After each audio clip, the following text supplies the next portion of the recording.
First, I want to acknowledge UNCW and Coach Siddle. I coached against him 3 times last year. He was an assistant at Gardner-Webb when I was at Winthrop years ago, so I've known him for a long time. He's really good.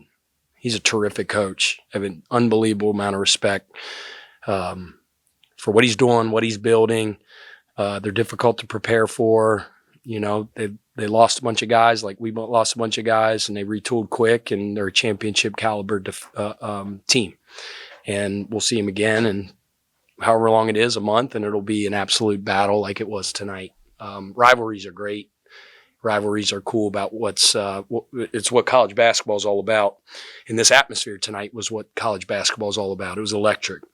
I've been doing this 22 years at the Division I level and gone into Fall Gallen Fieldhouse, Cameron Indoor Stadium, the Dean Dome.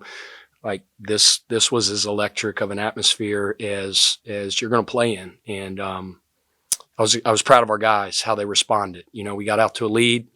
Our offense wasn't great in the first 12, 13 minutes of the second half, but you got to acknowledge UNCW and the defense they played. Whatever we were, 1 for 20 at one point.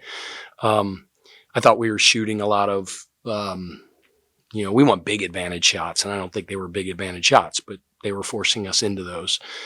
But I think good teams don't let their defense affect their don't let their offense affect their defense, and our guys, dug down and guarded it and got stops when we needed to. So we're fortunate to come out with a win. Those 2 grown men making grown men plays. Those 2 of our leaders. Both those guys, man, you talk about wanting to marry your daughter. Sign me up for both of those dudes. World-class kids, both getting their MBA in 1 year, more mature than I am, and it's not close. Both those guys, you just sleep like a baby knowing that the game and the ball's in their hands in big moments. Ryan made a huge shot. Jalen got a huge stop. That's what older guys do. That's what seniors do.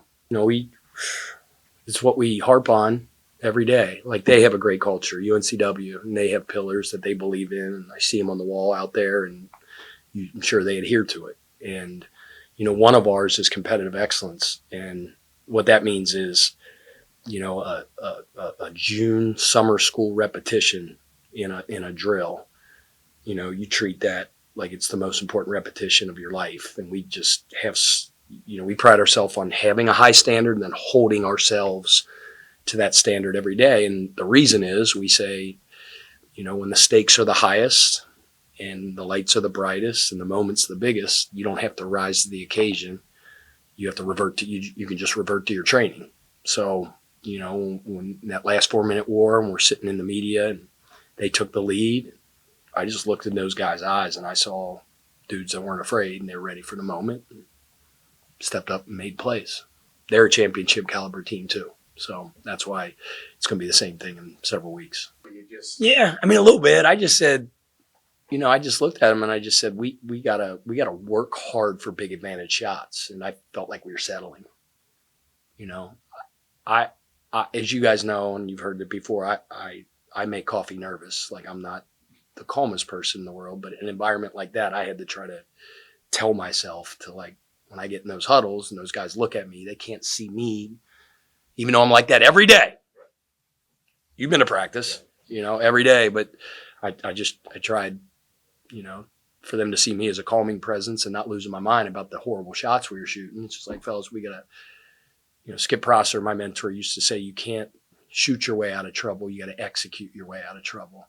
And I don't feel like there was a while there we weren't doing that very well. But again, you never say, we just weren't shooting it well. There's a reason we weren't shooting it well. They were playing really good defense.